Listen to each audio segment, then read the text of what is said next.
Hello, welcome back to my channel, iPaul. In today's video, muri iyi video uyu munsi ndashaka kukwereka utuntu tubiri tw'ingenzi ugomba kumenya. Kandi niba uri umunyeshuri utarasubira ku ishuri, ni ngombwa kugenda utu tuntu utuzi. So turoroshye, ni muri Excel, ngiye kukwereka utuntu tw'ingenzi dushobora kugufasha kwihutisha akazi kawe mu buryo bwihuse. So wahageze kuri channel yanjye iPaul, video ngiye kuzajya nkora nzajya nzishyira muri rurimi rw'ikinyarwanda. Uramutse uzi undi muntu ushaka kwiga computer cyangwa se uzi umuntu ushaka kwiga utuntu twa tekinike kuri mashine ye, okay, ushobora kumubwira akanyarukira kuri channel yanjye ni iPaul. So ndashyira link muri munsi y'iyi video, ushobora gukora subscribe, ushobora kumusharinga video nkora, ushobora gutanga comment z'ikintu wifuza ko twagufasha gukora, ku buryo ushobora kumenya utuntu twinshi dutandukanye. Tukavaringa ibintu byinshi bitandukanye, dukora video zijyanye n'ama artificial intelligence, aho nkwereka artificial intelligence zishobora kugufasha kwihutisha akazi kawe umunsi ku munsi. Nkwereka trick zo muri Excel. So things out there, ushobora kwereka ama website atandukanye ashobora gufasha kwihutisha akazi kawe ka buri munsi. Task baguhaye, task ufite ukayikora mu mwanya muto nko guhubya. So uyu munsi rero mbafitiye, uyu munsi ngiye kukwereka utuntu dutandukanye, ngiye kwereka utuntu tubiri muri Excel dushobora kugufasha kwihutisha akazi. So ufite Excel imeze gutya, ufite Excel imeze gutya, ariko iyi Excel yawe ugasanga bitewe n'ahantu data uzikuye, tuvuge data uzikuye online, uzikuye muri document, wazipestinga muri Word document, zikaza zimeze gutya, hakaza harimo tuno do hash, cyangwa se ukabona amagambo amwe yacitse.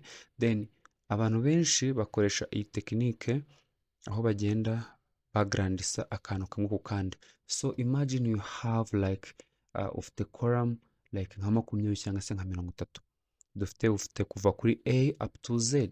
So izo column zose kugenda uzikora kamwe kamwe, it is time consuming, ni umwanya, bitakaza umwanya. So ushaka kubikora mu buryo bwihuse, ikintu cya mbere ukora, ushobora kuza ahangaha hagati like ku mpera za column ushaka kongera, ugakora double click, simple like that. Ukaza hano double click, simple like that.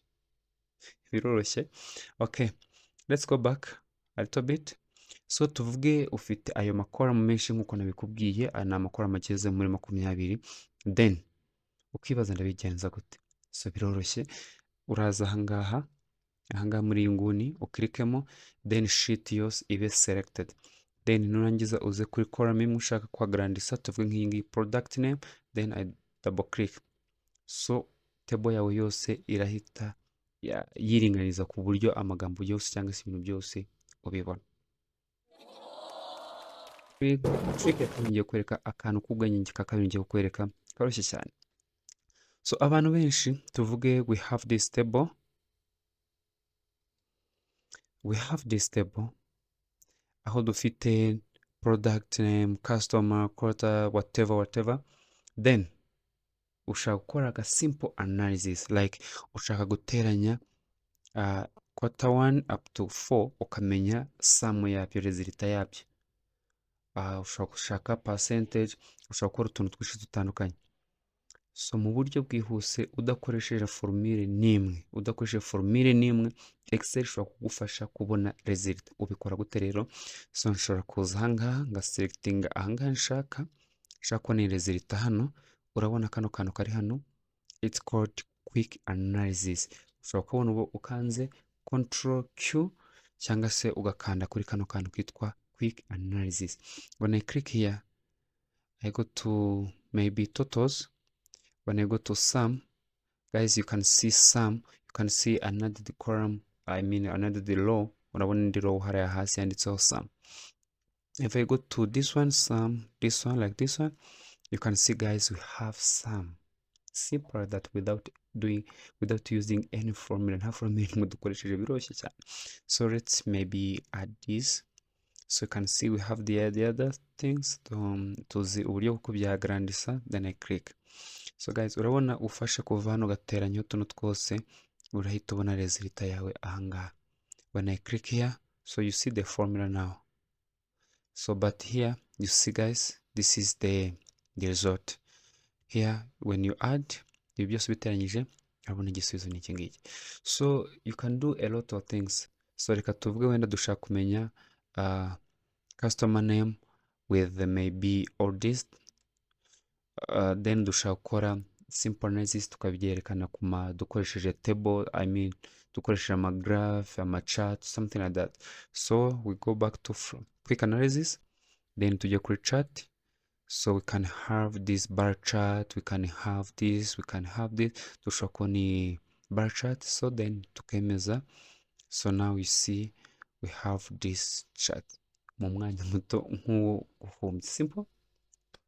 Akandi kantu kamwe ngiye kwereka ahangaha nanone ushobora gufata. So you see so we don't call this a table, just kind of we need to have a formatted table. Just let me show you how to do that.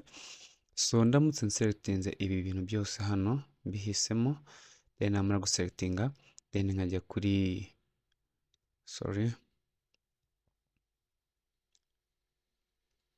let me go to quick analysis, then nkajya kuri table here, then nkajya kuri tables here.